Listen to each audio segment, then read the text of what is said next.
পানি ফিল্টারিং করে রাখার বোতল দিয়ে কি করে হাত মুখ ধোয়ার বেসিন তৈরি করে পুরো ভিডিওটা দেখুন, তাহলেই আপনি বুঝতে পারবেন। স্যান্ড পেপার দিয়ে সে কাটা অংশগুলো ভালো করে ঘষে নিয়ে তারপরে একটি পাইপ হাতে নিল। পাইপটা হাতে নেওয়ার পরে সেটা ভালো করে কেটে, পাইপটা কাটার কারণ হচ্ছে সে স্ন্যাপ পেপার দিয়ে যে জায়গায় ঘষেছে সেই জায়গায় কিন্তু এই পাইপটা সেট আপ করবে। চারদিক দিয়ে এখন সে পাইপটা কাটতে শুরু করেছে, কেননা এই পাইপটাই তো ওই মুখে লাগাবে। আর এটা খুব নিখুঁতভাবে করতেছে যাতে কোনো প্রকারের বাঁকা না হয়। তো এটা খুব সুন্দর করে সে লাগিয়ে দিচ্ছে পুরো বোতলের মুখে। এই যে দেখুন চারপাশে সুন্দর করে লাগিয়ে দিল। তো এটা কিন্তু একটা বেসিনের ভাব চলে আসছে অলরেডি। এখন এই যে একটি ঢাকনা নিল, এই ঢাকনাটি হচ্ছে ওই বোতলের। তারপর সে এই ঢাকনাটি ফুটো করার কার্যক্রম চালাচ্ছে। এই ঢাকনাটার ফুটোর মধ্য দিয়ে সে মোটরের পাইপের সমপরিমাণ একটি পাইপ ঢোকাবে। তো দেখতে থাকুন পুরো ভিডিওটা, তাহলে আপনি বুঝতে পারবেন যে কী করে সে এগুলো তৈরি করতেছে। তো দেখলে আপনিও একটা উৎসাহ পাবেন, আপনিও চাইলে কিন্তু নিজের বাসায় এটা করতে পারেন। তো এখন সে একটা পাইপ নিল হাতে, পাইপটা নেওয়ার পরে এটাকে একটু হিট দিচ্ছে আগুনে। হিট দেওয়ার পর পাইপটার আগা যখন মানে এই পাইপটার সামনের ভাগটা যখন নরম হয়ে যাবে, তখন লাটিমের মতো এই পিতল কালারের গোল অংশটি দিয়ে ভিতরে ভালো করে ছড়িয়ে নিবে। যখন পর্যাপ্ত পরিমাণে ছড়ানো হয়ে যাবে পাইপটা, তখন এই জিনিসটা রেখে দিয়ে সে পাইপটাকে কাঠের উপরে চাপ দিয়ে আর একটু ছড়িয়ে নিবে। ঢাকনাটার ভিতরে সে ঢুকিয়ে দিবে। পাইপটাকে ঢোকানোর পরে ভালো করে চারোদিক দিয়ে আঠা লাগিয়ে দিবে, যাতে কোনো প্রকারের পানি অন্য দিক দিয়ে পাইপের নিচে গড়িয়ে না পড়ে।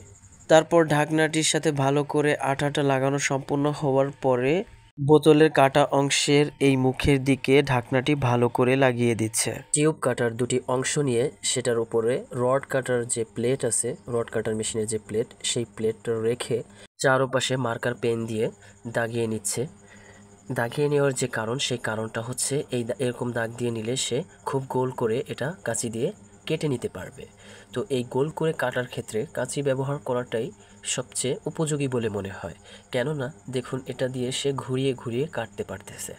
এটা যখন তার ঘুরিয়ে ঘুরিয়ে কাটাটা সম্পূর্ণ হবে, তখন সে এটার মাঝখানেও একটু ফুটো করে নেবে। এই যে দেখুন মাঝখানেও কিন্তু কাঁচি দিয়ে কেটে নিল। অন্যটা কিন্তু তা করবে না, এটার ক্ষেত্রে শুধু চারপাশে সে গোল আকার করে কেটে নেবে, মাঝখানে এটা কিন্তু সে ফুটো করবে না। এটা এভাবে চারপাশে গোল আকার করে কেটে নিতে হবে। কেটে নেওয়ার পরে এটা স্বয়ংসম্পূর্ণ হওয়ার পরেই অন্য স্টেপে যেতে হবে। তো এগুলো কমপ্লিট। তো এখন অন্য স্টেপে সে আবার মার্কার পেন নিয়ে কিন্তু দাগ দিচ্ছে। তার দাগ দেওয়া সম্পূর্ণ হয়ে গেল। এখন সে সেই একই নিয়মে এটাও কেটে নিবে। এটাও ভালো করে কেটে নিল, মাঝখানেও ফুটো করে নিল। তারপরে যে টিউবটা, এই টিউবটার উপরে ভালো করে আঠা লাগিয়ে দিচ্ছে। আঠা লাগিয়ে দিচ্ছে এই জন্য কারণ সে এই যে ব্লু কালারের যেটা, এটার সাথে ওই টিউবটাকে জড়িয়ে দিবে। তো এটা জড়িয়ে দেওয়ার পরে দেখুন এটা দেখতে এখন কলের ওয়াশারের মতোই লাগতেছে। এখানে সে আর একটা দরকারি জিনিস এনে লাগিয়ে দিল। তো এটাকে তার যখন লাগানো সম্পূর্ণ হলো, তো সে কী করলো, আঠা দিয়ে ভালো করে লাগিয়ে দিল যাতে এটা খুলে না পড়ে। তো তারপরে কি করলো, এই যে হাতে কস্টেপ নিয়ে এটা পরিমাণ মতো কেটে মাঝখান থেকে ভাগ করে, এটা কিন্তু এখন সে মাঝখান থেকে ভাগ করে ভালো করে এই যে পাইপের উপরে ভালো করে লাগিয়ে দিচ্ছে, যাতে এই এই পাশ দিয়ে যাতে পাথরের গুঁড়া না পড়ে যায় যখন সে এই পাশ দিয়ে পাথরের গুঁড়াগুলো ভরবে। তো এই পাথরের গুঁড়াগুলো ভরার কারণ আছে, কেননা সে এই পাইপটাকে বাঁকা করবে। তো পাইপটাকে বাঁকা করার জন্য কিন্তু সে পাথরের গুঁড়া ভরতেছে ভিতরে। কিভাবে এই পাথরের গুঁড়া ভরে পাইপটাকে বাঁকা করায় ব্যবহার করবে সেটা আপনি সামনেই দেখতে পাবেন পুরো সম্পূর্ণ বিষয়টা। তো এইখানেও কিন্তু সে কী করবে, এইখানেও কিন্তু সে এই কস্টেপ লাগিয়ে দিবে। তো এটা লাগিয়ে দেওয়ার পরে যখন এটা লাগিয়ে দেওয়া সম্পূর্ণ হবে, তখন সে এই পুরো পাইপটাকে হিট দিচ্ছে। তো দেখছেন পাথরের গুঁড়া ভিতরে দেওয়ার কারণ কি, যাতে পাইপটার মাঝখানে নষ্ট না হয়ে যায় বা কুঁচকে না যায়। তো সে পর্যাপ্ত পরিমাণে হিট দিচ্ছে। তো হিট দেওয়ার পরে এখন সে বড় একটা পাইপ কাছে নিয়ে সেটার সাথে এটা বাঁকিয়ে নিচ্ছে। এটা বাঁকিয়ে নেওয়ার পরে এই যে দেখুন কি সুন্দর বাঁকা একটা শেপ চলে আসছে। তো এখানে ভিতরে যে ভিতরে যে পাথরের গুঁড়াগুলো ছিল সেগুলো কিন্তু বার করে দিচ্ছে। তারপরে এটা সে রেখে এই যে একটা জিনিস নিয়েছে, এটা হচ্ছে মেইন পানি সংযোগের এই চাবিটা কিন্তু সে কী করলো, ভালো করে পাইপে জুড়িয়ে দিল। তো দেখুন তারপরে একটা টায়ার নিল। টায়ারটা নেওয়ার পরে সে টায়ারটাকে ভালো করে ড্রিল মেশিন দিয়ে ভালো করে ফুটো করে নিচ্ছে। ফুটো করে নেওয়ার পরে তারপরে দেখুন সামনে আরও অনেক ইন্টারেস্টিং জিনিস দেখার আছে। তো এটাকে কিন্তু সে ফুটো করে নিল। ফুটো করে নেওয়ার পর কিন্তু এই যে দেখুন কয়েকটা ফুটো করে নিচ্ছে। যে কয়টা প্রয়োজন ঠিক সে কয়টাই নিচ্ছে, অতিরিক্ত কিন্তু কোনো ফুটো করা হচ্ছে না।